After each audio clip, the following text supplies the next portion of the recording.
What is up, TSFL Nation? I'm back with another reaction. This is a first take video, and this is what does the 76ers and Celtics trade mean for the Cavaliers? So, as you guys don't know, they're finalizing it now. The 76ers are trading for the #1 pick to select Markelle Fultz. So that means that the Celtics will have the #3 pick, but they might not want to use it. They want to use it as bait so they can get Jimmy Butler. But the draft is only a couple more days away. The Celtics are trying to get Jimmy Butler and Gordon Hayward. So yeah, we'll see what happens. And yeah, so let's check it out and see what they got to say about Friday night after, right before midnight, I had to go on SportsCenter because I got a call with league sources confirming to me that the Chicago Bulls were talking to the Philadelphia 76ers. They wanted the #3 overall pick, and they were willing to unload Jimmy Butler. Philadelphia, in turn, said, hey, we don't want Jimmy Butler. We like our youth movement. Ben Simmons is going to be a rookie. Joel Embiid played half a season. No veteran's going to come in here outside of LeBron James or Kevin Durant and really turn this thing around for us. Which is unlikely. Therefore, we want to continue with our youth movement. So then they got on the phone with Boston. Boston and Philadelphia obviously were willing to swap picks. And as a result, the Boston Celtics are planning on acquiring Jimmy Butler. They don't know if they'll be able to, but their hope is that they'll be able to use the #3 pick, get themselves Jimmy Butler, go into free agency, get Gordon Hayward, and then combine Butler with Hayward, keeping Isaiah Thomas, Marcus that would Smart, be nasty. That would be Avery Bradley and those boys in tow, and making a legitimate run at Avery Bradley coming off the bench, Jay Crowder coming off the bench, Marcus Smart, and likely get another first-round pick on top of the one that they will have, etc., etc. So that's their belief right now. For the Boston Celtics, the #3 pick, worst-case scenario is that they find themselves in a position to draft somebody like a Josh Jackson out of Kansas. But the hope is that they'll be able to use the #3 pick to get their hands on Jimmy Butler. They believe they've got a better shot than anybody at getting Gordon Hayward from Utah to come and play for his old college coach at Butler, Mr. Brad Stevens. And as a result, the combination of those two additions to the squad, along with keeping the nucleus of their team intact, will make them on par, at least in most folks' eyes, to legitimately compete with the Cleveland Cavaliers for these. Yeah, I mean, let me just say one thing real quick. I mean, Boston is on the come up. I know that they got dominated last year in the Eastern Conference Finals, but Boston is coming, and they're coming soon. It might even be this season if they get Jimmy Butler and Gordon Hayward. Boston is a team that is really, really scary, and people thought they were surprised this year. One of the things I said, and one of my coworkers and I debated about this before the season even started. I said that the Celtics was going to go to the Eastern Conference Finals and that they possibly was going to get the #1 seed, and look what they did. And now, if you get Jimmy Butler and Gordon Hayward in there, I mean, never mind the Cavs have dealing with the Warriors. How are they going to deal with the Celtics? Because if you get Jimmy, who's going to guard Jimmy Butler? Who's going to Gordon Hayward? LeBron got him. But you can't tell me J.R. Smith can get Jimmy Butler. As much as I like J.R. Smith, he can't defend against elite guards. He just can't do that. And then you got Al Horford. He's a decent player, but who's going to guard him? And then Isaiah Thomas. So that's a lot. And then the bench. That's going to be a lot of things that a team's going to have to handle against the against the Celtics. So excellent reporting by you, Stephen A. And it makes a lot of sense. You know, when I was thinking about the Celtics roster, they're going to sign Gordon Hayward. They need more.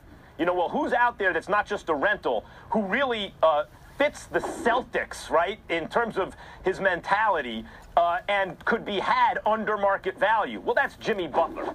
And if only the Celtics could get Hayward and Butler, boy, they could really maybe push the Cavs.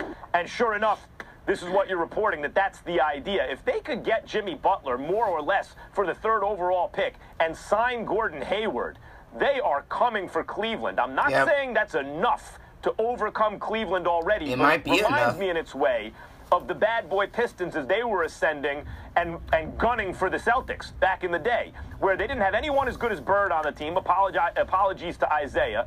And maybe Isaiah and McHale were kind of comparable players. That was only, in terms of value, that was only the second best player on the Celtics. So they didn't peak with guys as good as the Celtics' very best players, but they were like 10 deep.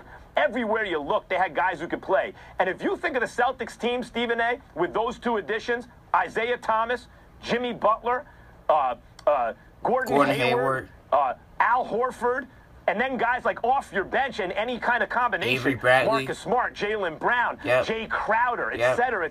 Avery Bradley, I even forgot to mention. They are so deep and young and ascending that Cleveland has real problems. Even if it's not this upcoming season, where they would certainly be pushed in the playoffs, then by next year it would be over, I think. No matter whether LeBron stayed or not, I think it would be the Celtics' time. So that is a monumental kind of move for them to pull off. If the Celtics They're coming for that Eastern Conference championship. So does this mean the Cavs need to make a move?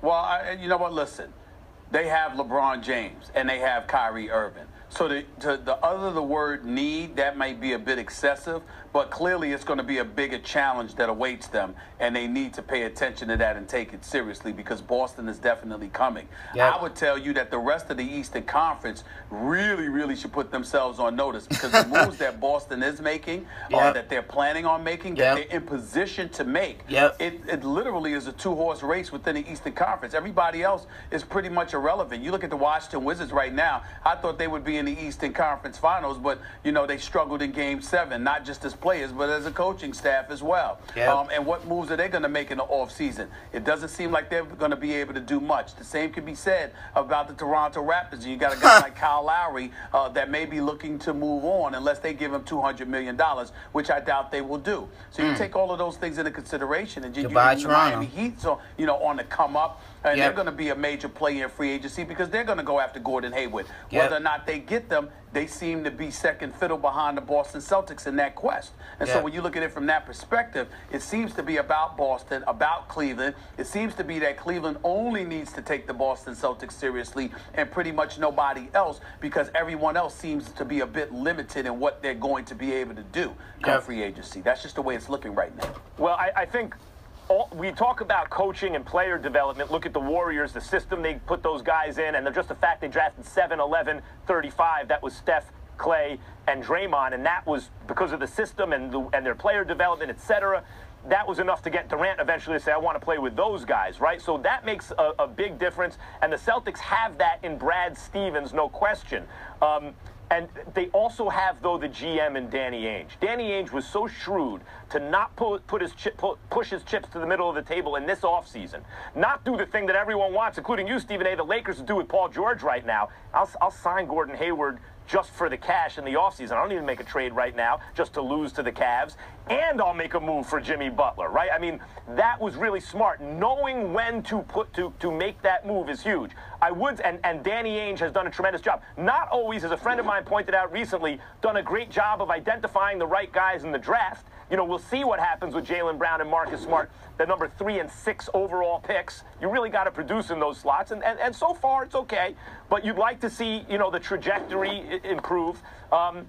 So like, there's that. But in terms of making deals and knowing how to hoard your assets and when to move them, Ainge is great. Only thing I'll say is, you got to keep your eyes on Toronto. I know John Wall is the elite talent in the East that's not on the Cavs, but Masai Ujiri is such an excellent GM. You saw what he did in Denver. You saw what's happened in Denver since Toronto, he's left. really? And you see what's happening now in Toronto since he's been there. I wouldn't put anything past Ujiri. That's, to me, the wild card.